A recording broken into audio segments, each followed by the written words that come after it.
보시겠습니다. 우리 주님의 말씀은 이사야 9장 1절부터 4절까지 말씀입니다. 미리 찾아 놓으셨죠? 이사야 9장 1절에서 4절 말씀을 한 절씩 교독하겠습니다. 전에 고통받던 자들에게는 흑암이 없으리로다. 옛적에는 여호와께서 스불론 땅과 납달리 땅이 멸시를 당하게 하셨더니 후에는 해변길과 요단 저쪽 이방의 갈릴리를 영화롭게 하셨느니라.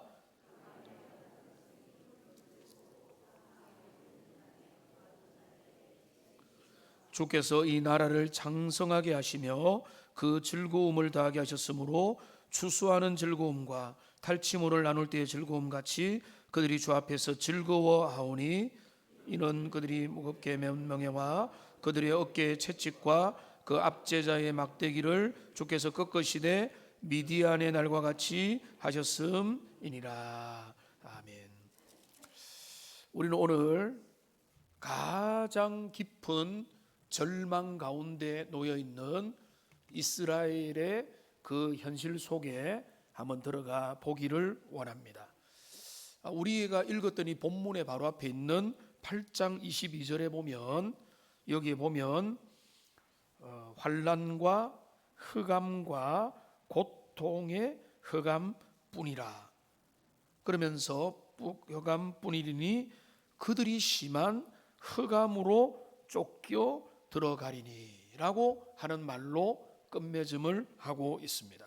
이 화면에도 나와 있죠. 심한 흑암 중으로 쫓겨 들어가리라, 이렇게 마무리가 되어 있거든요. 심한 흑암 중에 쫓겨 들어간다. 이거는 단순히 밤이 되었다, 일시적인 어두움이 생겨났다, 이게 아니라 희망의 출구가 보이지 않고 영적인 공허함과 불안, 그리고 미래에 대한 두려움 때문에 온 땅을 뒤덮어 버린 절망의 흑암을 오늘 말하고 있습니다. 그러니까 끝이 없이 언제 이 절망과 이 소망 없음이 마무리될지도 모르는, 그래서 자포자기하고 이제는 더 이상 희망도 갖지 않는 그런 막막한 자신의 운명을 체념하는 그런 모습의 상태로 오늘 22절이 주어져 있는 것입니다. 이런 상황에서 사람들은 희망이 없다, 모든 것은 끝이 났다, 이 어두움은 내 삶에서 지금의 생에서 계속될 것이다, 이런 상태에 이스라엘 백성들이 놓여 있었더라는 것입니다. 그런데 오늘 이사야 9장은 우리에게 위대한 반전을 우리에게 알려줍니다. 그런데 여러분이 아무리 오늘 본문을 열심히 깊이 읽어도 위대한 반전이 1절에 바로 나타나지 않습니다. 이게 너무 아쉬워요. 우리 성경 번역이 너무 잘 됐지만 대표적으로 좀 한계가 있는 게 접속사를 많이 빠뜨렸습니다. 접속사가 너무 많으니까 빠뜨린 것도 있는데, 오늘 9장 1절은 히브리어 키라고 하는 크로나라고 하는 이 역접으로 시작이 되는 거예요.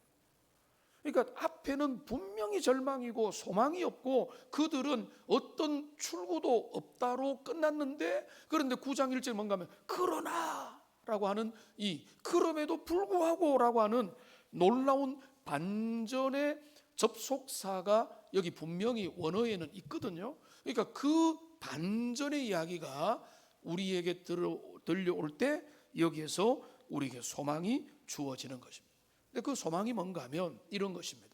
인간의 절망의 끝자락이 하나님의 희망의 시작인 겁니다. 우리가 우리의 힘과 우리의 능력으로 더 이상 어떤 해결책이 없다고 말하는 그 절망의 끝에서 하나님은 자주 역사하시고 움직이시고 하나님의 기적과 능력과 복음의 소식을 우리에게 펼쳐 주시는 것입니다. 그러니까 이 성탄은 기본적으로 그러나의 은혜인 것입니다. 우리에게는 소망이 없고 나에게는 소망이 없고 우리의 가문, 우리의 삶, 나의 이번 생에 소망이 없다고 믿는 자들에게 복음이 들어가면 이 복음은 그 절망 가운데 빛과 소망으로 역사를 하게 되는 것입니다. 인간의 역사가, 우리의 최선이, 우리의 지혜가, 우리의 계획이 끝이라고 선언하는 바로 그 자리에 하나님의 은혜의 소망의 이야기가 새롭게 시작이 되는 것입니다.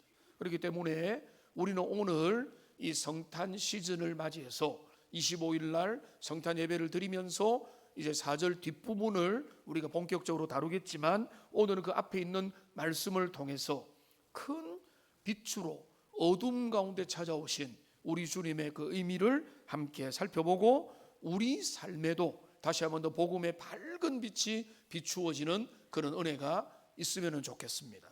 먼저 우리가 이 본문을 보면은 은혜는 어디로 나타나는가?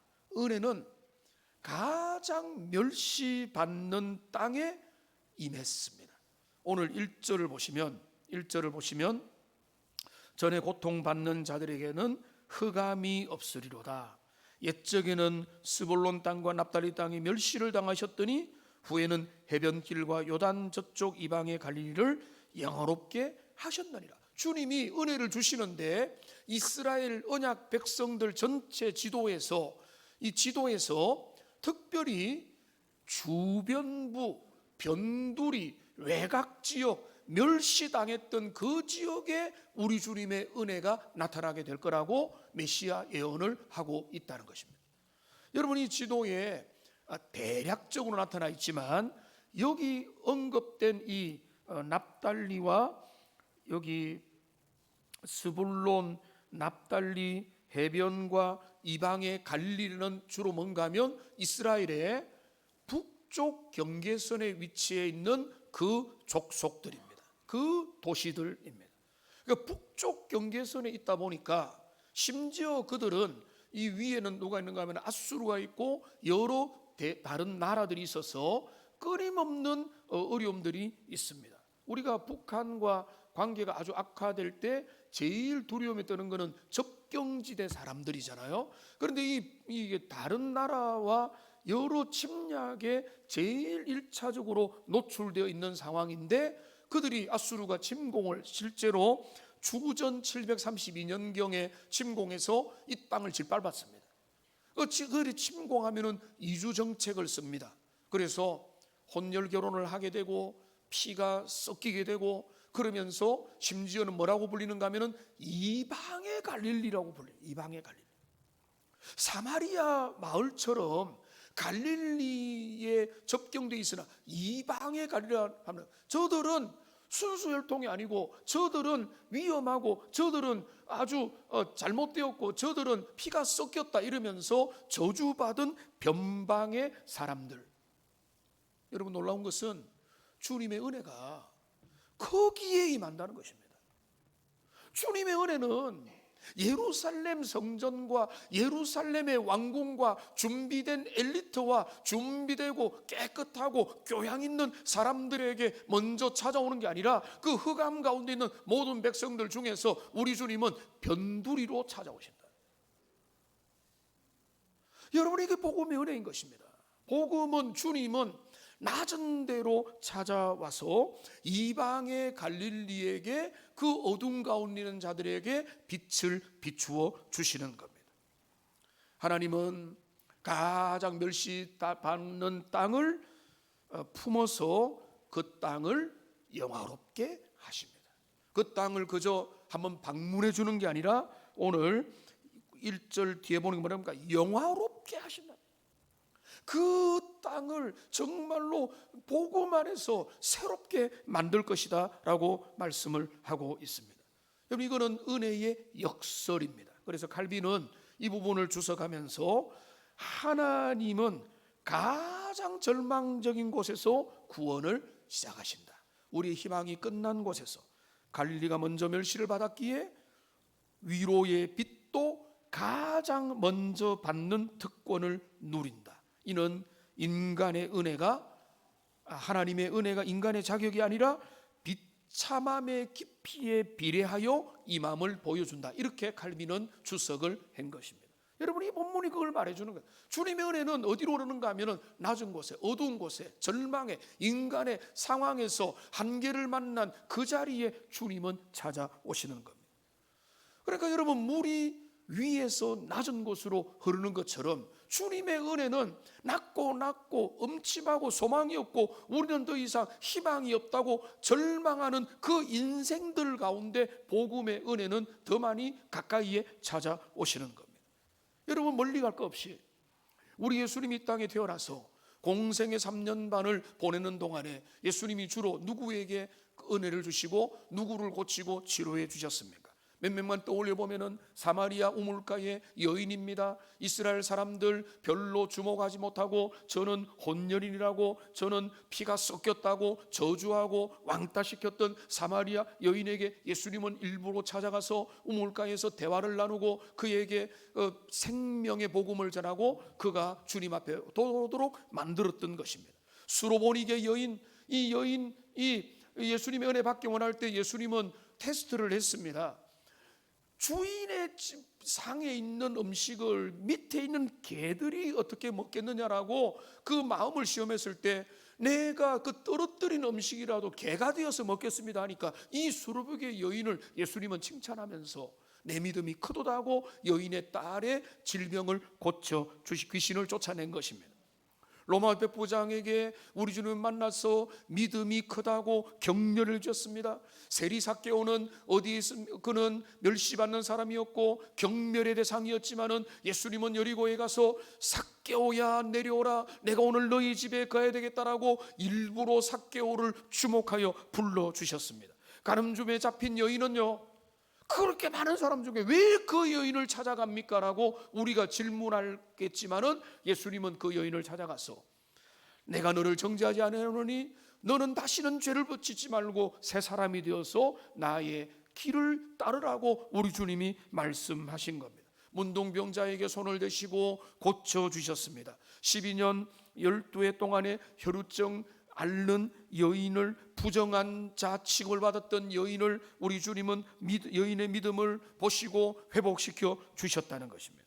여러분 한번 생각해 보십시오. 여러분이 배웠던 성경, 예수님이 걸어가며 만났던 사람들을 보십시오. 예수님은 화려한 것을 지향하지 않습니다. 예수님은 위대하고 능력 있고 철학자들과 아주 종교적으로 훈련된 자들과 대화가 수준이 맞는 사람들과 어울리는 것이 아니라 우리 주님은 소망이 없는 자, 인생에 어떤 기대도 없는 자, 그 사회에서 주변인 그런 자들을 찾아가서 예수님의 12제자를 보세요. 12제자들 중에 화려하고 스펙 좋은 사람들이 어디 있습니까?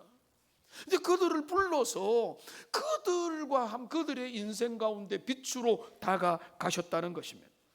여러분, 이것이 우리에게 주시는 복음의 놀라운 충격이고 은혜인 줄로 믿습니다.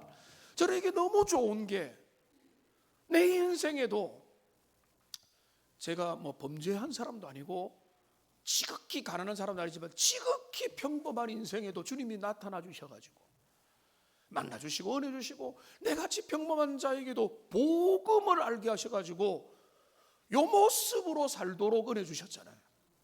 여러분 인생도 마찬가지 아닙니까? 여러분 예수님 만나가지고 인생 어떻게 됐습니까? 그리스도를 만나서 어둠과 그냥 절망과 인생 그냥 이렇게 사는갑다라고 했던 그런 인생 가운데 주님이 역사하셔가지고 그 주님의 은혜로 말미암아 사망의 어둠의 영혼들이 밝혀지게 됐다. 제 어머니 이야기 안 하겠습니다. 워낙 많이 했으니까. 세상 가운데 소망이 없는 상황에서 주님 만나니까 인생 바뀌고. 근데 어머니 이야기입니까? 우리 교회에 계신 어머님들 이야기잖아요. 주님 앞에 나와서 학력도 모자라고 재정도 그렇고 인생 가운데서 끈도 별로 없고 세상에 의지할 거 없는 인생이었는데 주님 앞에 나가서 주님이 그에게 빛으로 찾아오니까 그 인생을 하나님 붙들어 주셨어. 빛의 사람으로 바뀐 이야기가 우리 중에도 여러분 얼마나 많이 계십니까? 복음은 이런 것입니다. 복음은 원래부터 주님이 약속하시기를 그 사망의 엄침한 골짜기, 그 흑암의 땅에 내가 먼저 다가가리라. 그러니까 여러분 복음은 낮은 곳에 흐릅니다. 여러분, 내 마음에 여러분 어두운 스불론과 납달이 영역이 있습니까? 이 영역은 세상도 어쩔 수 없어. 나는 소망이 없어. 나는 왜 이런 집안에 태어났을까? 우리는 왜 이거밖에 안 될까? 더 뛰어나지 못할까? 한계와 절망과 연약함으로 여러분 절망하고 있는 어둠의 영역이 있다 할지라도, 여러분 그 모든 어둠을 우리 주님의 복음의 은혜가 비치면 그 복음을 통해서 우리의 어둠이 밝아지게 될 줄로 믿습니다. 그게 복음의 놀라운 은혜는 거예요. 그러니까 왜 하필 우리 주님의 은혜가 예루살렘의 영광의 장소가 아니라 여기 이방의 갈릴리로 주어지게 되었는가? 이거는 어떤 의미인가 하면 하나님의 은혜가 미치지 못할 어둠의 영역은 없다는 것입니다. 개선될 가능성이 많고 학력 높고 물질 많은 사람부터 구원하고 이게 아니에요. 주님의 은혜는 가장 깊은 절망의 사람에게도 다가가신다. 이게 복음이 우리에게 주는 위대한 메시지라는 것입니다. 여러분, 상처가 있죠. 자라오면서 트라우마가 있습니다. 열등감이 있을 수 있습니다.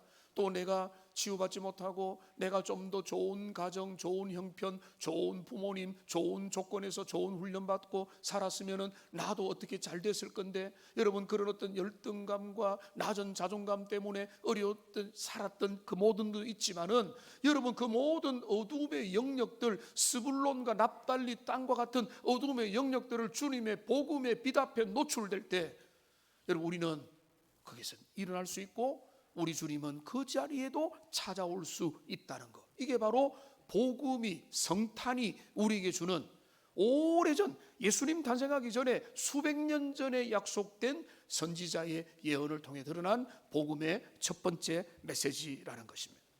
두 번째 메시지는 2절에 나타나 있는데요, 여러분 2절을 우리 같이 한번 크게 한번 읽어보겠습니다. 흑암에 행하던 백성이 큰 빛을 보고 사망의 그늘진 땅에 거주하던 자에게 빛이 비치도다. 여기 보면 약간 동어 반복 같지만 여기 죄 가운데 인생의 두 단계의 상태가 여기에 그려집니다. 첫째는 뭔가 하면 흑암에 행하던 백성입니다. 여기 행한다는 것은 워킹, 걸어가는 것입니다. 흑암 가운데서, 어두움 가운데서 갈 바를 모르고 앞뒤를 모르고 사막에 어디로 갈지 모르는 방황하는 그런 모습인 겁니다. 어둠 가운데 하면은 머리가 부닥치고 다리가 부닥치고 넘어지고 깨어지고 이렇게 되는 거, 아주 혼란스러운 상황을 의미하는 것입니다. 이 인생이 그런 것입니다. 그런데 그들이 거기에 그렇게 살다가 나중에 어떻게 되는가 하면, 이 흑암에 행하다가 그 다음에는 뭔가 하면 여기 보니까 그늘진 땅에 이제는 뭐 하죠? 거주하는 겁니다. 흑암에서 그냥 돌아다니다가 이제는 그늘진 땅에서 덥석 주저앉아버린 것입니다. 절망과 어둠과 한숨과 전혀 어떤 소망과 기대도 없는 삶에, 이거는 내 인생 원래 그런 거지, 소망이 없지, 다른 희망도 없으라고 거기에 덜썩 주저앉아 버려서 살아가는 그 모습, 이게 바로 절망에 빠진 인생의 모습이라는 겁니다. 그래서 그것을 성경은 뭐라고 부릅니까? 사망의 그늘진 땅이다라고 이렇게 불렀습니다. 그냥 단순히 이거는 양지가 아니다, 남향이 아니다, 이런 의미가 아니라 죽음이 지배하는 깊은 어둠의 공간, 시편 23편에서 말하는 사망의 음침한 골짜기. 그리고 우리의 영혼과 인생의 주님을 모르는 사람들은요, 그들이 지식을 쌓고 물질을 쌓고 관계를 쌓고 교양을 쌓고 온갖 노력을 해서 이 땅에서 건강하게 살려고 하지만은, 하나님이 주시는 영적인 눈으로 볼 때는 사망의 그늘진 땅에 거하는 자들이라는 거예요. 여러분, 그런데 이들이 그 그늘진 캄캄한 흑암에서 스스로 벗어나는 길이 있느냐라는 거예요. 여러분, 그것을 이야기할 때 좀 철학적으로 죄송하지만은 말할 때 계몽이 있으면 된다라고 말을 합니다. 그래서 계몽주의 시대가 있습니다. 사람들이 정신이 깨어나고 뭔가 교양과 지식과 철학들이 잘 최신 철학을 통해서 세상을 보는 관점이 바뀌면은 그들이 무지에서 벗어난다라고 말을 하겠지만은, 근데 성경은요 단호합니다. 어둠에 있는 인생은 스스로 어둠을 물리칠 수 없다. 우리의 지식도, 우리의 열정도, 능력도, 권력도, 물질도 우리의 어둠의 문제를 해결하지 못하고, 그러니까 뭐 돈 많은 사람들도 자살하고 인생이 허무해하고 잘못 가는 이유는 뭔가 하면 다 거기에서 해결책이 없기 때문에 그런 것입니다.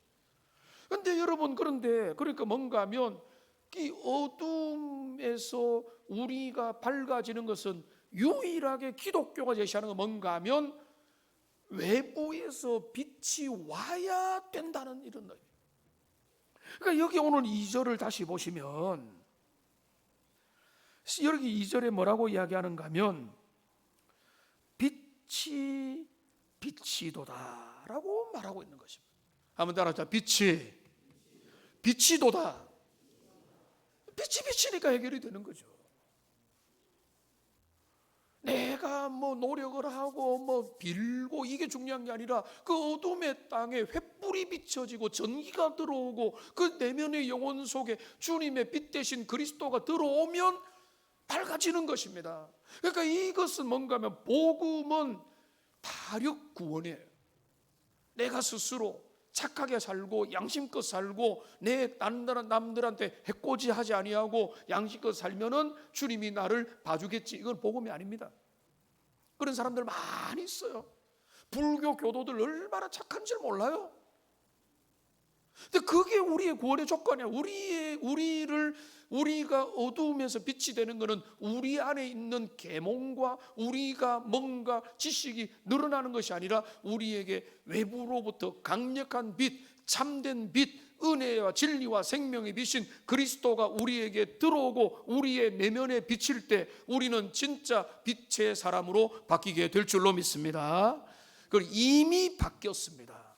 제가 바뀌었고 많은 하나님의 사람들이 그 은혜의 빛을 받아서 영혼이 바뀌는 것입니다. 여러분, 아무리 깜깜하고 그늘진 곳이라도 태양빛이 밝게 비치면 어떻게 됩니까? 눈이 녹고 얼음이 녹고 이제는 꽃이 피고 거기에 기쁨의 생명의 역사들이 나타나잖아요.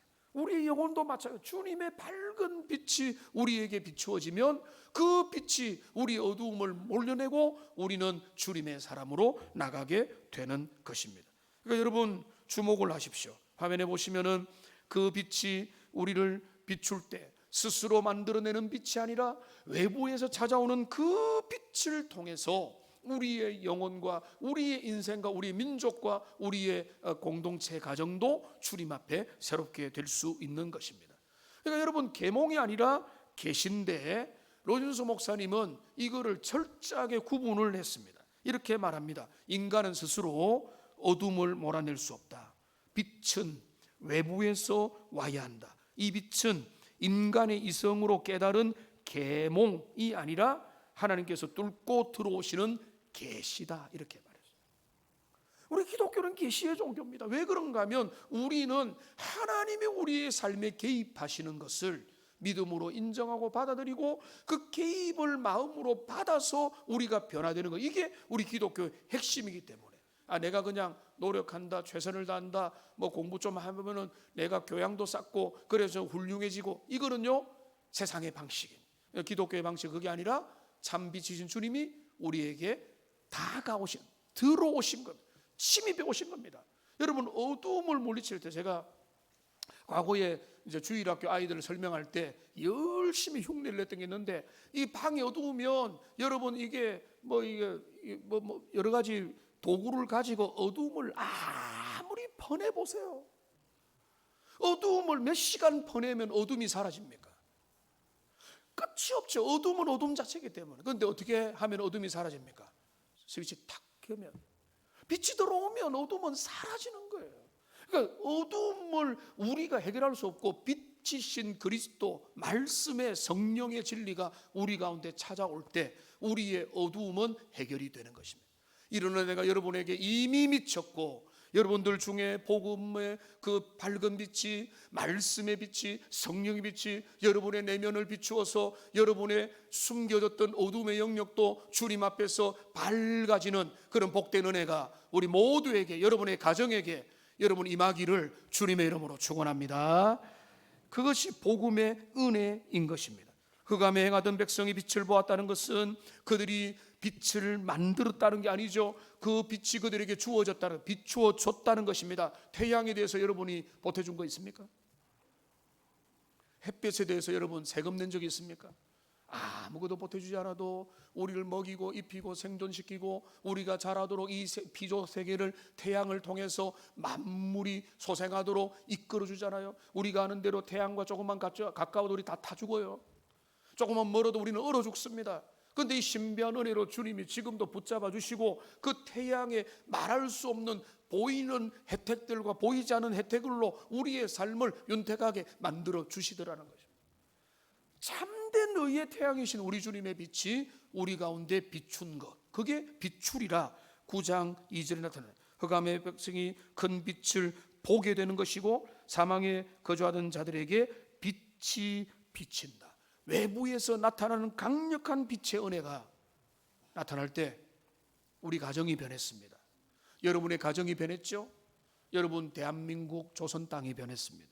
우리 민족의 역사를 돌아보시면 잘 알겠지만은 여러분 나라를 평가절하하는 게 아니라 우리가 자기 객관화를 좀 하면은 우리나라가 위대하고 빛나는 모습들도 많이 있지만은 우리가 2조 말기에 조선시대 말기 19세기에 우리나라 조선시대의 모습은 어땠습니까? 우리는 힘도 없고 능력도 없고 그래서 외세에 시달리면서 그리고 그 땅에 우리의 모습은 봉건적인 압제와 신분의 차별과 미신과 질병으로 가득한 절망의 땅이었습니다. 그 절망의 땅에서 백성들은 천민으로 살아나고 백정으로 태어나고 그냥 상놈으로 태어난 사람들은 우리 인생은 이거밖에 안 되겠다라고 하면서 이 그들에게는 소망이 별로 없는 그런 어둠에 있었다는 것입니다. 그런데 거기에 선교사들을 통해서 복음이 들어왔습니다. 이 선교사들이 복음이 이 땅을 밟았을 때 그들이 전한 메시지는 뭐였습니까? 하나님 앞에 모든 인생은 평등하다. 남자와 여자가 차이가 없다. 인생은 다 하나님 앞에 같은 동등한 생명의 가치를 가진다니까 우리의 많은 것들이 무너졌습니다. 유교적인 가치가 무너졌고 신분 차별도 무너졌고 여성은 남존 여비의 사상도 무너지게 되었고 여성들도 환호하고 모든 우리의 제도들도 바뀌게 된 것입니다. 복음은 그렇게 말로만 나타난 것이 아니라 병원과 학교로 나타났습니다. 배제학당이 세워지고 이화학당이 세워지고 세브란스 병원이 문을 열고 많은 근대적인 것들이 들어오면서 우리가 그 복음의 은혜 가운데서 우리 민족의 가능성들이 그때부터 우리 33명의 지도자 중에 크리스찬들이 아주 주도적인 역할을 해서 우리의 그 모든 독립의 또 선언도 하고 그렇게 역할을 하면서 우리 민족이 이제 좀 극단적으로 말하면 영적으로 볼 때는 소망이 없는 우리 민족 가운데 복음의 빛이 들어와서 우리가 여기까지 온 것입니다. 이것이 여러분 민족에게도 개인에게도 여러분 복음의 밝은 빛이 들어오면 그 인생 변하고 그 삶이 달라지고 그들이 미치지 못했던 것까지 가게 되는 그 위대한 은혜가 나타나게 되는 것입니다. 빛은 어둠을 물리칩니다. 언제나 그렇습니다. 여러분 옆에 있는 분들 얼굴 한번 보세요. 한번 보시기 바랍니다. 갑자기 웃으시네요. 평소에 좀 웃으세요. 평소에. 이제 여러분 보십시오. 여러분 어쩔 수 없어요. 내 마음에 그리스도의 빛이 임하면은요 얼굴이 밝아져요. 그런데 마음에 빛이 없으면은요 얼굴에 그늘이 져요. 왜냐하면 남들에게 말하지 못하는 어려움들과 자녀 문제, 경제 문제, 관계 문제, 내 삶의 어떤 문제, 헤아릴 수 없는 문제들 앞에서 우리는 어쩔 수 없이 주눅 들고 그늘 주고 한숨 나오고 이게 인생입니다.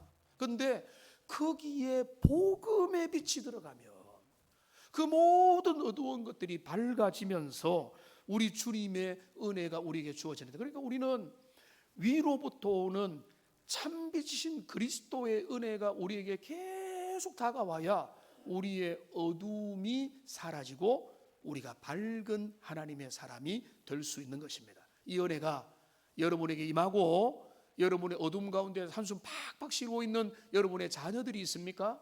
여러분의 부모님들 중에 세상에 절망하고 한숨 짓는 분들이 있습니까? 그들에게 복음의 빛이 들어가서 그들의 삶이 완전히 새롭게 환하게 비추어지는 복된 은혜가 나타나기를 주님의 이름으로 축원합니다.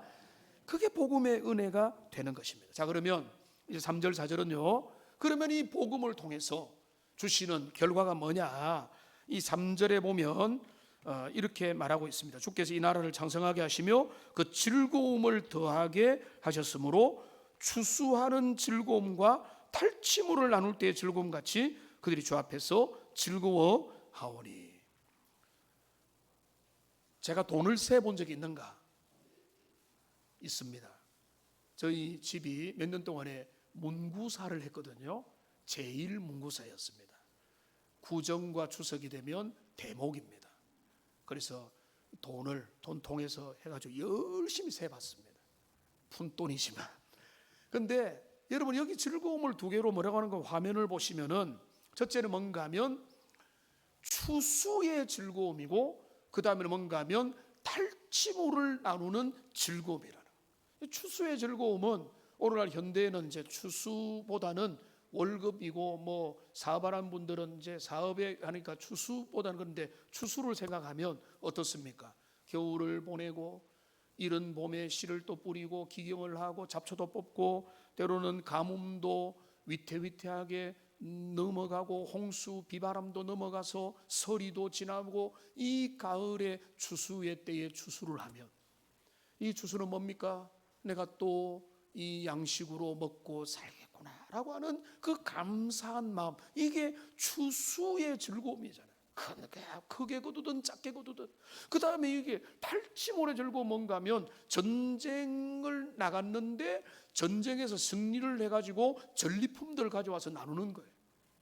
근데 이 탈취물의 즐거움 뭔가 하면 전쟁이 사라졌다는 거예요. 물론 이 땅의 전쟁은 일시적이지만 샬롬의 상태가 회복되어서 샬롬, 그리고 우리가 이 전리품들을 나눌 수 있는 기쁨. 그러니까 우리가 주님이 주시는 은혜는 우리의 영혼이 변화될 뿐만 아니라 그 은혜의 모습은 다양하게 나타나는데 추수의 기쁨과 전리품을 나누는 기쁨처럼 복합적이고 풍성한 삶의 열매로 우리에게 가져다 주는 것입니다. 그런데 오늘 4절을 화면에 보면 이렇게 되어 있습니다.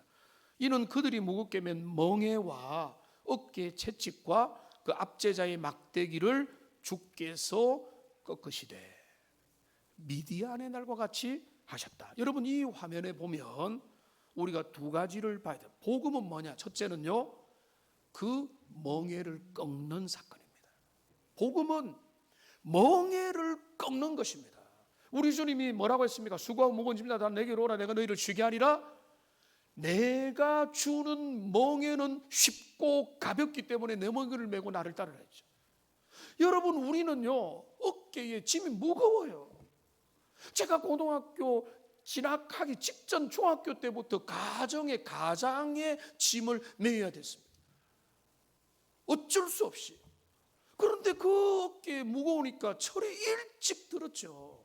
그런데 나중에 그 부분이 어느 정도 해소되니까 얼마나 좀 가벼워졌습니다. 우리 여러분 인생에는 물질의 짐, 부모의 짐, 어린 자녀, 병든 자녀, 힘 약한 자녀, 자신의 길을 제대로 못 가는 자녀가 있으면 얼마나 그 짐이 무겁습니까? 내 인생의 육체의 질병의 짐들, 세상이 우리를 괴롭게 하고 내 마음대로 만들게 못하는 온갖 억압과 압제의 그 멍에가 우리 어깨에 매여 있다는 거예요. 이 화면 다시 보시면은 우리 주님이 그 막대기와 멍에와 어깨 채찍을 주께서 꺾어 주신다는 거예요. 여러분 복음은 우리를 사로잡는 죄와 그 모든 어둠의 권세를 꺾는 위대한 힘인 줄로 믿습니다. 여러분 복음을 제대로 만나면 무서울 게 없어요. 웬만한 것에 떨지 않습니다. 왜? 그거 뭐 하나님이 더 두려우신 분인데 하나님만 두려워하면 되지 뭐 두려운 게 뭐가 있어요?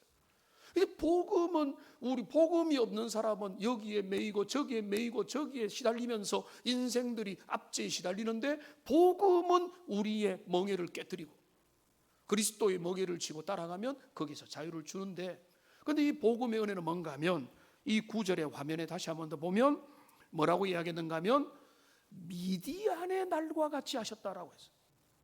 여러분, 이 미디안의 날 이야기하고 오늘 말씀을 정리하겠습니다. 미디안의 날은 뭔가 하면 여러분 사사기 6장 7장에 나오는 그 사건인데요, 미디안 군대가 메뚜기 떼드름 쳐들어왔고, 그 사사기 7장 12절의 기록에 보면은 이렇게 기록되어 있습니다. 그들의 낙타의 수가 무수함이 해변의 모래 같았더라.